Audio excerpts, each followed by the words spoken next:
Hey guys, welcome back to the channel. My name is Rob.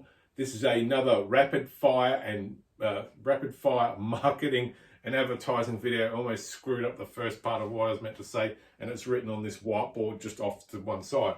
Anyway, this video is all about emails, email marketing. I'm going to break it down into a series of smaller 5 minutes or less videos speaking about the subject of email and email marketing. So I'm going to bring this in just a little bit more so you can see it just a little bit more clearly.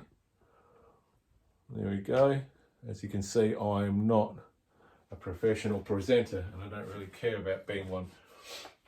So anyway, email marketing and emails. Now, if you're a business owner and you're not using emails as a part of your marketing and advertising strategy, you're shooting yourself in the foot. Most businesses are smart, or business owners are smart enough to use emails. I'm just going to clear up how to use them in the most effective way, because a lot of people have been given the wrong type of information to work with, and a lot of their emails are not getting through the email servers, especially if you're dealing with Yahoo or Gmail accounts. Getting an email through those guys is an absolute fucking nightmare.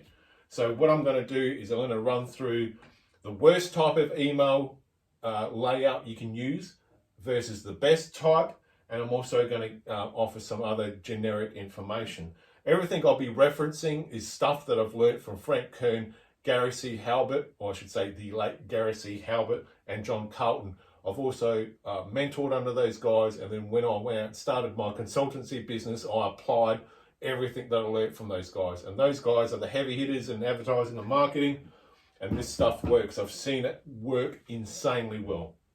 So the worst type of email to send out, in my opinion, and in the experience that I had for over a decade as a consultant previously, before I took a bit of a holiday and went off and sold race cars for a little while, is the what I call the old Yellow Pages style email. And when I say Yellow Pages style, for those Thundercats out there, or for those people in their 20s, years ago, we didn't have Google before the internet and search engines came along. We had a big, thick directory about that thick. It was a printed thing. And if you owned a business back in the day, in the 80s and early part of the 90s, you could pay like $500 or $600 for a whole year to have a printed ad in this thing they call the Yellow Pages. And most people are familiar, but for those Thundercats in their early 20s, you would never have seen one in your life. And it's just a series of printed ads in a big directory, and you just flip through in different categories like mechanics, panel beaters, electricians, air conditioning people, and you just look at ads and go, yes, no, maybe, whatever. So anyway, getting back to it, there's two types. There's ones that don't work, and there's emails that do work. The ones that don't work are like the old Yellow Pages ads, in the fact that they've got a huge logo, a HTML banner up the top, spruiking whatever logos, symbols, or colors of the company that they are getting the communication from. They usually have weak as piss copy written in here, really doesn't offer any benefits or reasons why you should be reading it.